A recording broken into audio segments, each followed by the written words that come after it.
All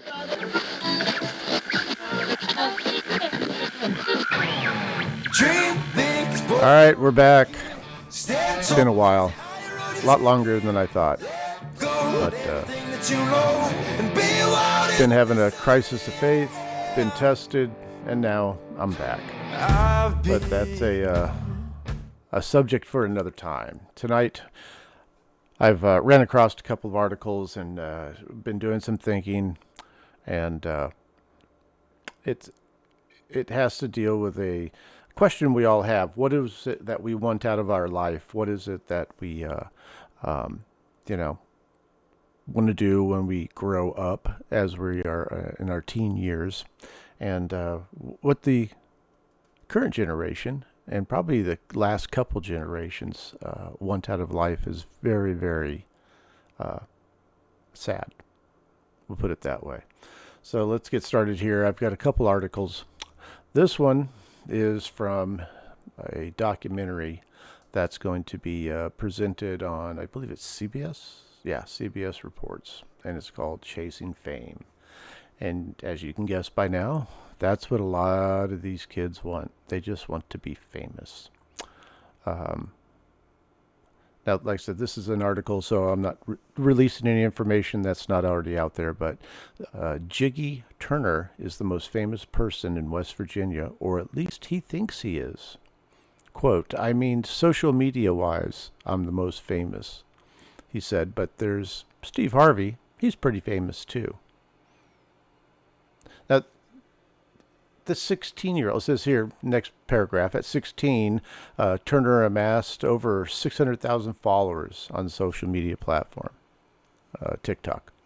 So at 16, he is comparing himself to Steve Harvey, who's been working on his career for the last, 40, 50 years, something of that nature. Now, I'm not a big Steve Harvey fan myself, but he has a certain amount of notoriety. He's hosted television shows, been in movies, did comedy. I mean, this man has worked hard. And how we have a 16-year-old who's comparing himself to Steve Harvey. Let that soak in, for just a little bit.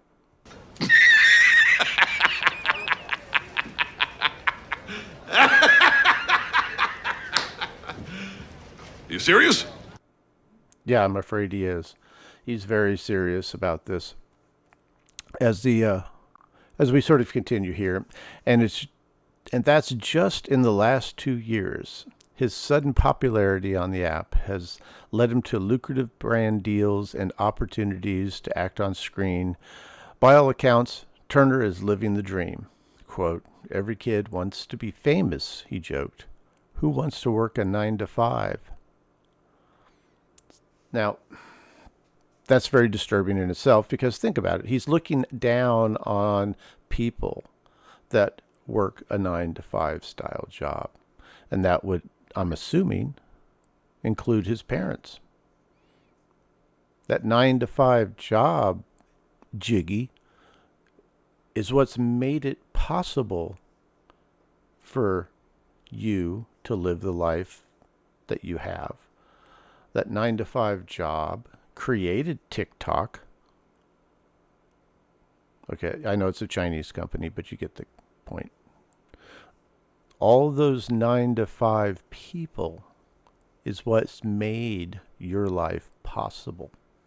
And now he's got an attitude that somehow he's better off than they are. Or he's just better than they are. I'm sure he's better off if he's got lucrative brand deals and opportunities to do some acting on screen. But just think of this entitlement that this young person has. Looking down on the working people. Oh, who wants to do that? What's wrong with that? That's what's provided for you all this time. But he's not the only one. There's others. Turner is a part of a growing wave of teen influencers eschewing traditional career paths in favor of a chance at celebrity. In a recent survey, 54% of Generation Z said they'd like to become an influencer, and 86% expressed interest in posting social media content for money. Now, granted, I understand that I am posting, social media content by doing a podcast. But I will have to say, I do it to bring up points like this, because these things just get in my brain and eat away at it if I don't let it out. This is absurd. Absolutely absurd. What is his parents doing? It's how they've got to be feeding this, because he doesn't sound like he's very humble, shall we say, at all. I'll continue a little bit more. But lawmakers across the country are concerned that popular social media apps could be creating a mental health crisis for America's youth. In his State of the Union, President Biden referred to big tech's national experiment on children. In March, a bipartisan group of state attorney generals launched an investigation into TikTok's impact on kids and say teens as a part of a consumer protection initiative. I think I read that right. In the latest expansion of the effort to enact greater protection for kids online. Now, I forgot to get there's an article on TikTok in China. TikTok in China is completely different than TikTok here in the United States and other parts of the world. TikTok in China is limited to a couple hours a night, and what they show on the TikTok in China is educational videos. How to improve one's mind, how to have math skills, science skills, not who can dance like a panda to the latest song that they just happened to release on TikTok. Okay, they're educating their children. Let that sink in. A little bit more here. Quote, as children and teens already grapple with issues of anxiety, social pressures, and depression, this is making me depressed, we cannot allow social media to further harm their physical health and mental well-being, said a Massachusetts Attorney General, Maria Healey, one of the AGs leading in the investigation. So now, at least it sounds like the AGs, excuse me, like I said, I don't quite have my voice there. Sounds like people are aware of it in the government. That doesn't give me much faith in the government and their ability to handle things. But they know what's going on, and they are worried, shall I say. I am too. I am too. Because he's not the only one. He's not the only one there. So now, my question on this is, what happens when they become adults? What is it that happens to a brain like that when you get older and you become an adult? Well, here's that answer. YouTuber who jumped from a plane caused it to crash in order to record video of it, FAA says. The FAA said that it was revoking Trevor Jacobs' private pilot certificate and that he chose to jump out of a plane, quote, solely so you could record the footage of the crash. Now, This is some of the footage that you're seeing right here. Look at this. Multiple angles. And what did he put right here? I crashed my plane. Okay, it looks like he's definitely trying to crash his plane. There he goes. And second angle. And he'll come up here in a minute. Basically, he filmed it all the way down. So now, this is what happens to the generation that grows up seeking all this attention and validation from social media. I'll read a little bit of this one. A YouTuber who parachuted from a small plane over California's mountains last year after claiming engine trouble. Now, does this look like engine trouble? Engine's still working. Propeller's still spinning. Ah, there it goes. Now, I've had a student pilot's license. My father was a pilot, and I can tell you what you would do in a situation like that, even though I haven't flown in years, is that you have what's called a glide path. Okay, you look for roads. You look for long areas that you can. Oh, here he goes. Hold on. He's filming the plane and himself as he jumped out of the plane. Okay, think about that. So anyways, you will look for areas to land because you don't want to crash your plane. This was his plane. He owned it. But for some reason in his mind, it was more important to get a YouTube video so that he could get likes and he can get views. Now, who is it? Let's try to remember who this is.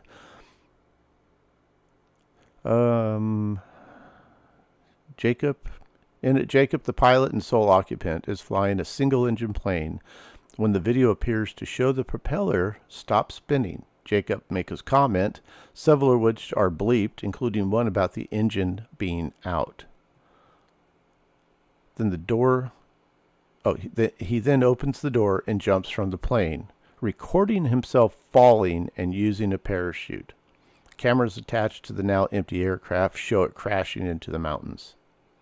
Jacob did not immediately respond to messages sent to an email address attached to the YouTube page later Wednesday, or to messages sent to what appears to be his Instagram account and to his website that appears to be related to him.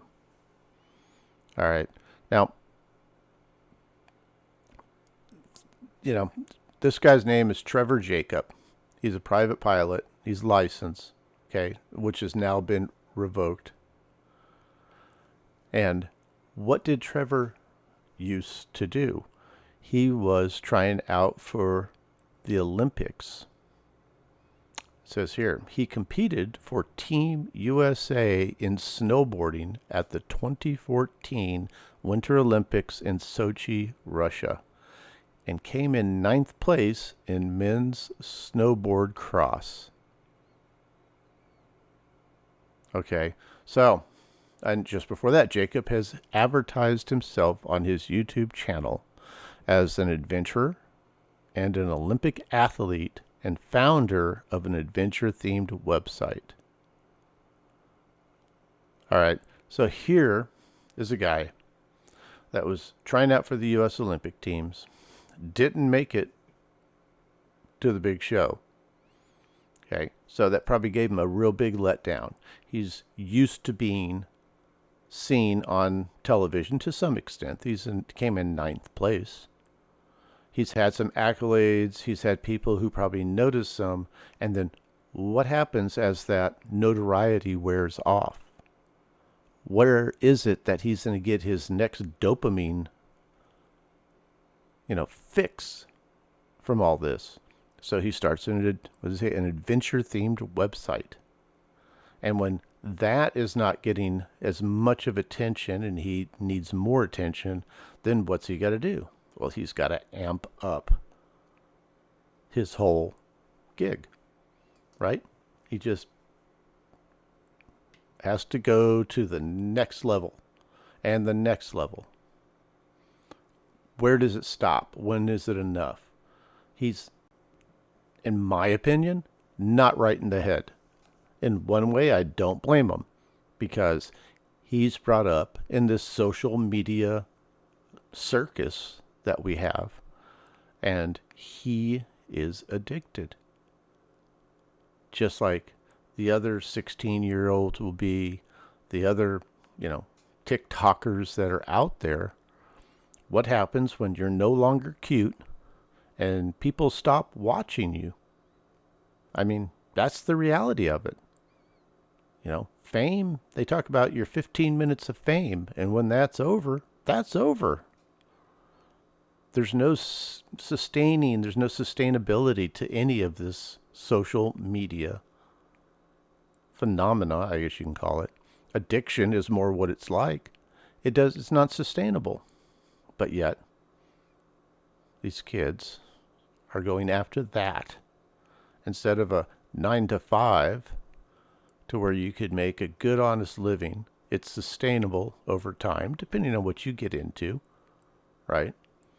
I know not all jobs, especially in the past couple of years, we found out just how vulnerable a lot of these jobs are.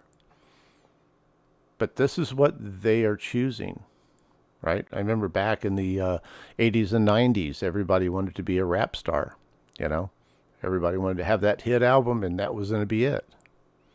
Some of the rap artists made it, and the rest of them had to get a regular job.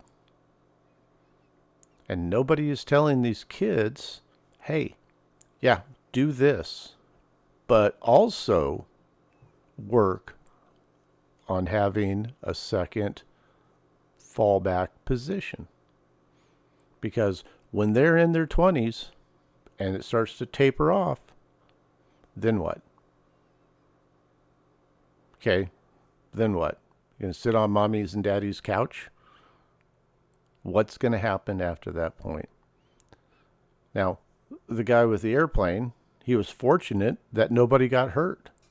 I mean, that is a very real possibility. Okay, he was lucky.